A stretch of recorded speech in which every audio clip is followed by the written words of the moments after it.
My fellow Americans. My name is David Randall Curtis, and the title of this first poem is called I Don't Care If You Hate This Poem. And it goes like this. The secret to finding love is to give up. Surrender to solitude until you reach the point where you enjoy it and you don't want anybody in your life. And then sure enough, someone you can't resist will walk into your tranquil little world and turn it into a living hell. Okay. Cascading white hair splashes over shoulders, decorated with tattoos, scratches, and other souvenirs of relationships that left her craving for something that would leave a deeper impression. Once a man broke her back. Another tried to wear her down with gifts, European vacations, and his undivided attention. Several threatened suicide, and just the other night, one blackened her eyes. But no one has touched her in a way that has lasted or mattered. And it's driving her crazy. This is called a poem for Miss Blood. And it goes like this. The other night I was stopped by a corporate Christian soldier who shoved an anti-gay petition in my face. He looked tired, probably from laying awake nights, obsessed with the idea of two men sleeping together. I found him mildly amusing until he said AIDS was divine retribution from the Son of God. Angered, I went home to blow old dust off the New Testament and read the words of his Savior for myself. By the time I finished the Sermon on the Mount, I was thoroughly confused because Jesus seemed like such a nice guy. The kind that would give you the shirt off his back, forgive anyone for anything, and always have wine on hand for his friends.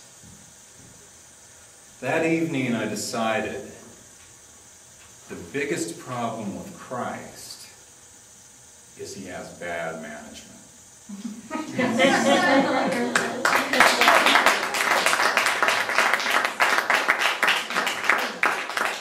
Okay, this is called, this is based on Shakespeare. Not really. It's called Let Me Count the Way.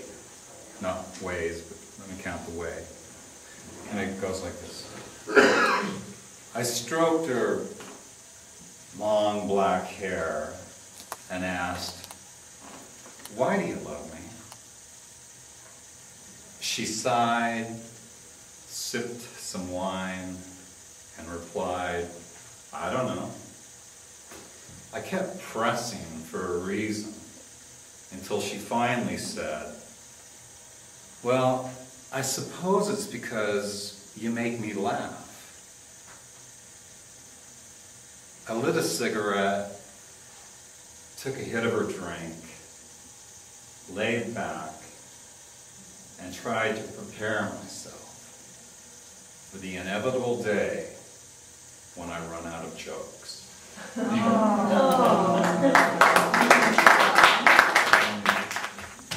This is called Royalty and a Child. And it goes like this. How's it go? Reclining on a bed, purring for Brie, at 2 a.m., the Queen of Sheba informs me she was born to be spoiled. But there are some things she just won't do unless I pour her another glass of wine. So I supplicate her whims to lose myself in the mystery that indulgence sets free, only to find real magic comes after sunrise, watching her wrapped in a cocoon of blankets like a little girl with an unconscious smile, which slips away when she opens her eyes and nervously says not to look before she gets up to walk to the bathroom.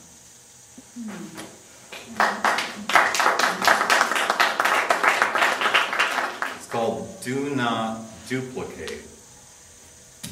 Do not duplicate. What a little brat. I used to love it when she'd slip inside my house, crawl under the covers, and ask, "What do you want?" Then she stopped coming by. Now I have every square inch of my bedroom memorized. Sometimes I call her at work. She still asks, "What do you want?" But somehow it just doesn't sound quite as romantic as it used to.